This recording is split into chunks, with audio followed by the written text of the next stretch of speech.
This is Dr. Frank Thomas, and I am so excited to present another version of Living Your Passion. This week is part 2 of a continuation of last week's message. It got so hot last week that I ran out of time. We're talking about have to versus want to. Pay attention. This is hot. This is hot. This is part 2. You'll enjoy it.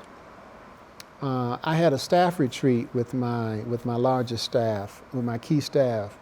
It's one of these planning retreats. You go in for 3 days and you plan the whole year. You implement, plan the vision, the events. All these things happen in these 3-day retreats. And so they asked me. They said, "We would like to talk to you." And the way they asked me, it was kind of ominous because I knew that this was getting ready to be a painful conversation. So at any rate, I agreed to it. And then they said to me, "Well, we see some things that probably could be improved in your management, and we would like to suggest that you get an executive coach." And so I said, "Well, what are you all trying to say?" And they said, "Well, we think you're doing a good job, but we see some areas that are a little bit loose, and if you got an executive coach, we think that we could tighten up some areas, and we think the staff in the church could really move." So I put on a brave face, and I was hurt. And so it took me a couple of days, a couple of weeks, maybe 2 weeks to get over it. And so I went and found an executive coach to help me. So when I got in the meeting with the executive coach, I decided to talk, and so she listened. So the first session was all me. She didn't get a word in edgewise. I had so much I wanted to say. The second session, she didn't get a word in. I talked. I let it all out. I just had so much to say. The third session, I started down that road, and she stopped me, and she asked me this question that changed my life. She said, "What kind of God do you serve that would sentence you to this kind of misery?" Did you hear that question? She said, "What kind of God do you serve that would sentence you to this kind of misery?" Do you know, I said to her, "You know what? You messing with my theology, so I need to think about this. What kind of God, did God sentence me to this kind of misery? I got to think about this." So I went and thought about it for a week. I came back to the next session, and this is what I came up with? You all know that hymn, "Must Jesus bear the cross alone and all the world go free? There's a cross for everyone, there's a cross for me." So that's what I quoted to her. I said, "Must Jesus bear the cross alone and all the world go free? There's a cross for everyone, there's a cross for me." So she said, "So your ministry is a cross?" And I said, "Yes." She said, "Was the cross a cross for Jesus?" I said, wait a minute. You messing with my theology. Let me go home. Was the cross a cross for Jesus? I thought about that thing for a week. You know what I came up with?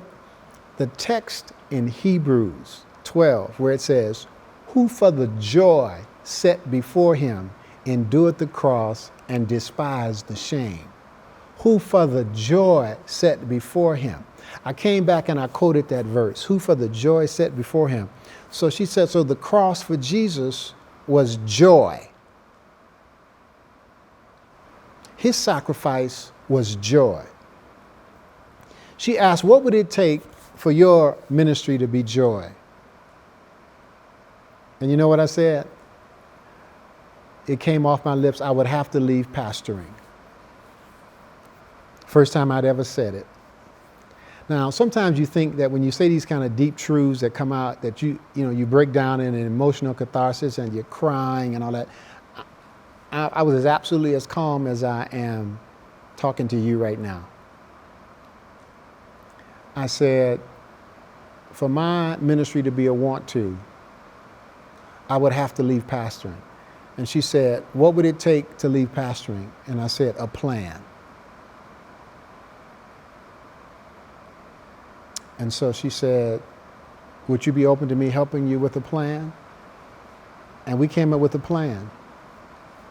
And I transitioned. I retired from pastoring, accepted a teaching position, and transitioned from a have to life to a want to life.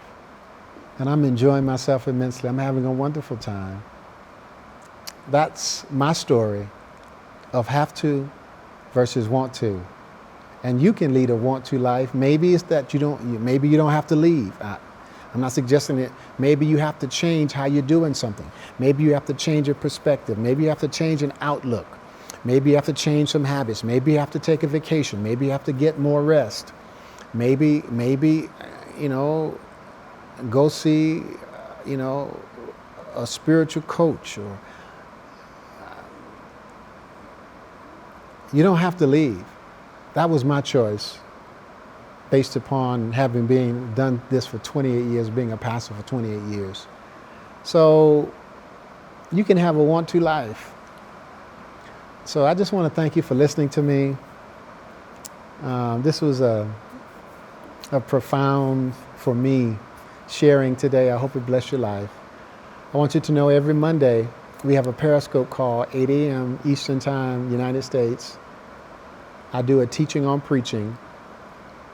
I also want you to know once a week we upload to SoundCloud. I want you to follow me on SoundCloud. On Monday, aside from the Periscope, we release a video teaching on preaching.